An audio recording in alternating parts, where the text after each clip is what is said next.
저는 평생을 시청 건설과에서 일했습니다. 도면과 씨름하고 민원인과 다투기도 하며 때로는 욕을 먹어가면서도 하루하루를 버텼죠. 아침 일찍 출근해 밤늦게 퇴근하는 것이 제 삶의 전부였습니다. 돌아보면 가족들과 보낸 시간보다 도면 앞에서 보낸 시간이 더 많았던 것 같습니다. 퇴직식 날 후배들이 꽃다발을 안겨주며 선배님 고생 많으셨습니다 하고 웃었을 때 저는 뭔가 큰 성취를 이룬 듯 뭉클했습니다. 하지만 동시에 묘한 공허감이 몰려왔습니다. 이제 나는 어디로 가야 하나 하는 막막함이었습니다. 집으로 돌아와 아내에게 꽃다발을 내밀며 농담처럼 여보, 이제 나도 실업자네라 했더니 아내는 애써 웃으며 대답했습니다. 이제라도 당신 하고 싶은 거 하면서 살아. 평생 일만 했잖아. 하지만 그 말이 이상하게 제 마음을 더 불안하게 만들었습니다. 정작 제가 하고 싶은 게 뭔지, 할 줄 아는 게 뭔지 떠오르지 않았으니까요. 퇴직 후 며칠 동안 집에만 앉아 있으려니 시간이 참 길었습니다. 눈을 뜨면 출근해야 한다는 강박이 사라진 대신 오늘 하루를 어떻게 보내야 할까 하는 허무함이 찾아왔습니다. 동네 공원에서 바둑 두는 사람들을 멍하니 바라보다가 저도 그렇게 늙어가야 하는 건가 싶어 씁쓸했습니다. 그때 제 안에서 작은 반발심 같은 게 생겨났습니다. 아니야. 나도 뭔가 해야 해. 아직 끝난 게 아니야. 그 무렵 후배 녀석이 찾아와 말했습니다. 형님, 요즘은 전기자전거, 전동 킥보드 공유 사업이 대세예요.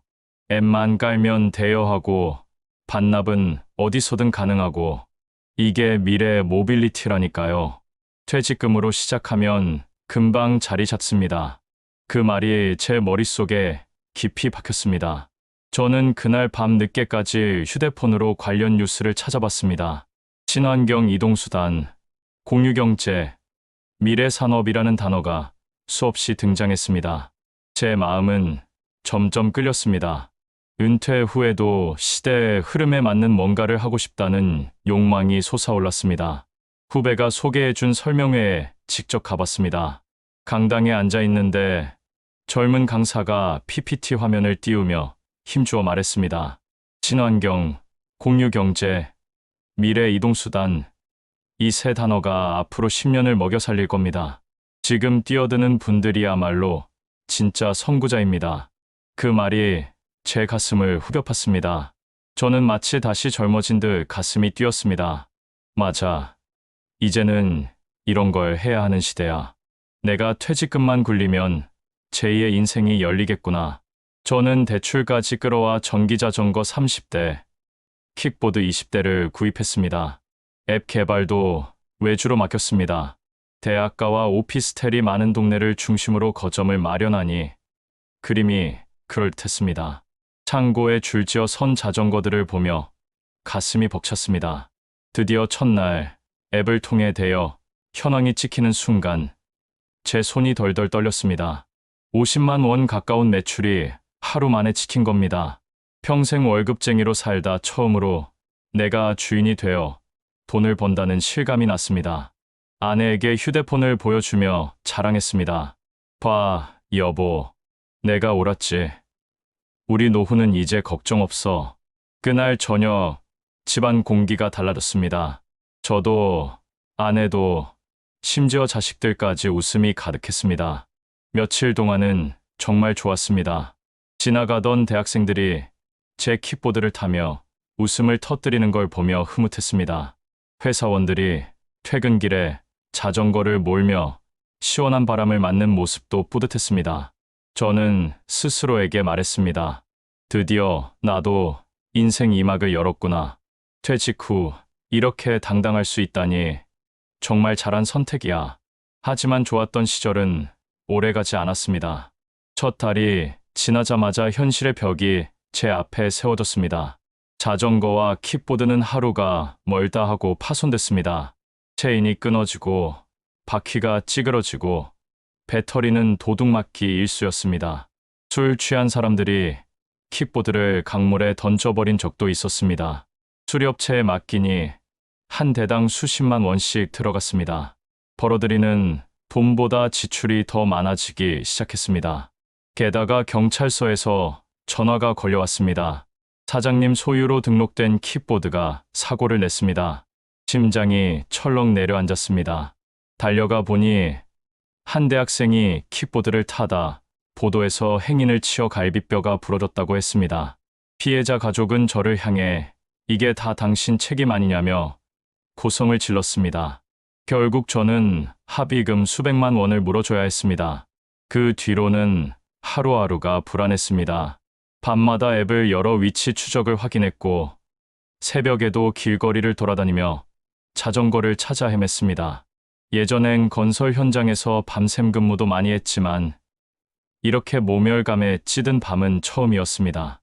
그 와중에 규제가 강화된다는 뉴스가 터져 나왔습니다. 전동 킥보드 헬멧 착용 의무화. 그 순간 제 머릿속 계산은 마이너스로 떨어졌습니다. 더 이상 감당할 수 없는 괴물이 제 앞에 나타난 듯했습니다. 결정타는 소송이었습니다. 어느 날 한 직장인이 제 대여소 킥보드를 타다 교통사고를 당했습니다.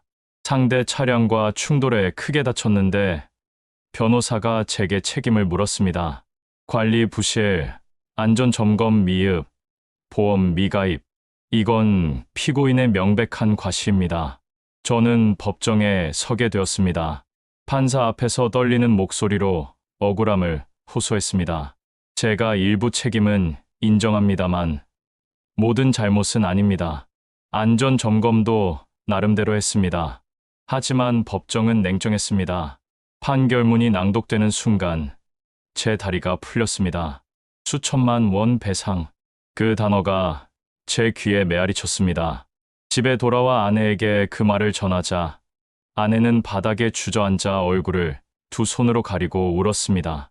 당신 이제 어쩌려고 그래 우리 노후는 어쩌라고. 그 눈물 앞에서 저는 아무 말도 할 수 없었습니다. 저는 은행을 찾아갔습니다. 대출이라도 받아야 빚을 막을 수 있을 것 같아서요. 하지만 은행 직원은 무심한 얼굴로 말했습니다. 고객님, 신용등급이 떨어져 대출이 어렵습니다. 그 순간 저는 퇴직 후 처음으로 돈 없는 노인의 초라함을 절실히 느꼈습니다. 평생 남들 도와주며 살았는데 정작 제 노후는 이렇게 무너지고 있었습니다. 모든 게 무너지고 난 뒤 저는 깊이 후회했습니다. 내가 뭘 안다고 남들이 좋다 하니까 덥석 뛰어들었단 말인가. 노후란 건 새로운 도전도 중요하지만 내 경험과 현실을 냉정히 따져야 한다는 걸 뼈저리게 배웠습니다. 저는 평생 건설과에서 도면과 규정만 보던 사람이었습니다. 기계 관리, 앱 운영, 법률 대응은 저와는 거리가 먼 세계였습니다. 결국 대여소는 문을 닫았습니다.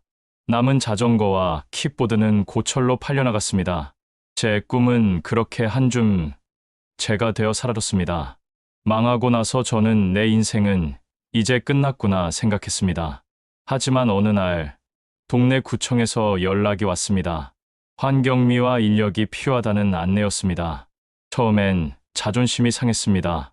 하지만 달리 길이 없었습니다. 지금 저는 새벽마다 노란 조끼를 입고 거리를 쓸고 있습니다. 빚을 갚으며 하루를 버팁니다. 아이러니하게도 제가 거리에 나서면 가끔 보입니다. 제가 팔았다가 망한 전동 킥보드와 자전거들이 버려져 있는 모습. 그걸 치우며 속으로 씁쓸히 웃습니다. 앞선 아이템도 내 현실과 경험을 고려하지 않으면 독이 된다. 저는 이제야 진짜 교훈을 얻었습니다. 그리고 시청자 여러분께 말씀드리고 싶습니다. 노후에 성공하려면 유행보다는 내 경험과 장점을 살려야 합니다. 그것이 제가 피눈물로 배운 진실입니다. 시대가 좋다고, 남이 좋다고 무조건 따라가면 안 됩니다.